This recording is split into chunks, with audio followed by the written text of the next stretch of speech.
Bonjour et bienvenue sur Sous Excel, j'Excel. Aujourd'hui, je vais vous montrer comment charger des données de plusieurs fichiers dans un même tableau central. Ceci afin de faciliter le traitement de ces mêmes données.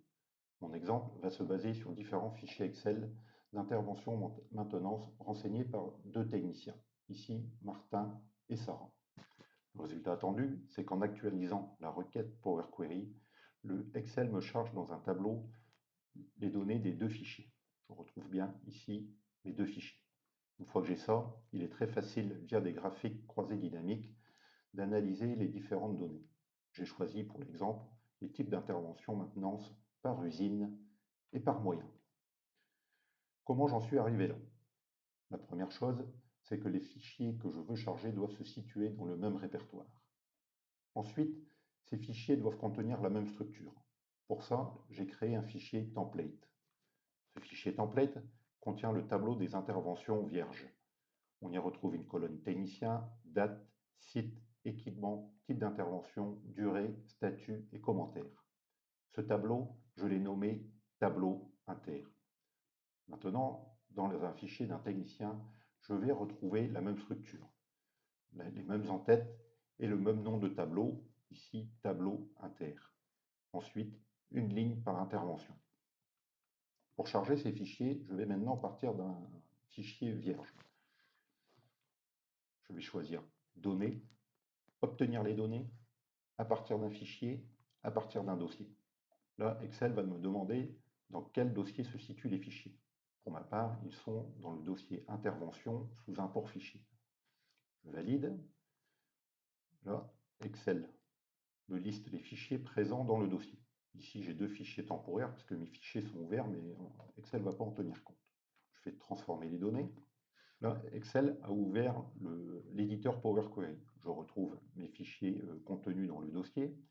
Et pour les combiner, je vais aller sur l'icône ici, combiner les fichiers. Donc ici, on va avoir tout l'intérêt d'avoir un tableau nommé, un tableau structuré avec un nom, c'est que Excel me propose cette structure pour importer. Donc je vais la sélectionner, j'ai déjà mes titres de colonne établis, et je valide. Excel m'a chargé les données de chaque tableau intervention. Je vais filtrer et enlever mon template qui n'a pas d'intérêt ici. Je valide. Et je vais fermer et charger les données. Excel ici m'a chargé dans un tableau structuré les données de la table que j'avais précédemment sous Power Query. Voilà, c'est le résultat que je voulais avoir. L'intérêt, c'est que maintenant, si je veux rajouter un intervenant, par exemple, je vais repartir de mon template. J'avais préparé un jeu de données avec un intervenant qui s'appelle Maurice. Je vais les copier dans le tableau structuré vierge et je vais renommer le fichier dans le répertoire. Je vais enregistrer sous ce PC et je vais le nommer Inter Maurice. Alors le nom du fichier importe peu, hein. Il n'y a pas d'obligation.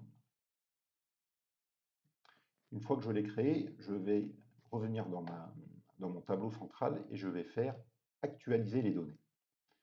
Et là, je vais constater que Excel a bien chargé mon troisième fichier ici, Inter Maurice, avec toutes les données que contenait ce fichier. De la même façon, je peux très bien rajouter une ligne dans un fichier existant et actualiser la donnée, j'aurai exactement le même résultat. Dans une prochaine vidéo, je pourrai vous montrer comment paramétrer le répertoire réseau dans lequel se trouvent les fichiers que je veux importer. Je pourrai aussi vous montrer comment charger des fichiers qui se trouvent dans des répertoires différents. Si vous êtes aussi intéressé par les tableaux croisés dynamiques ou les graphiques croisés dynamiques que je vous ai montré tout à l'heure, n'hésitez pas à laisser un commentaire. J'espère que cette vidéo vous a plu. N'hésitez pas à vous abonner. Merci et au revoir.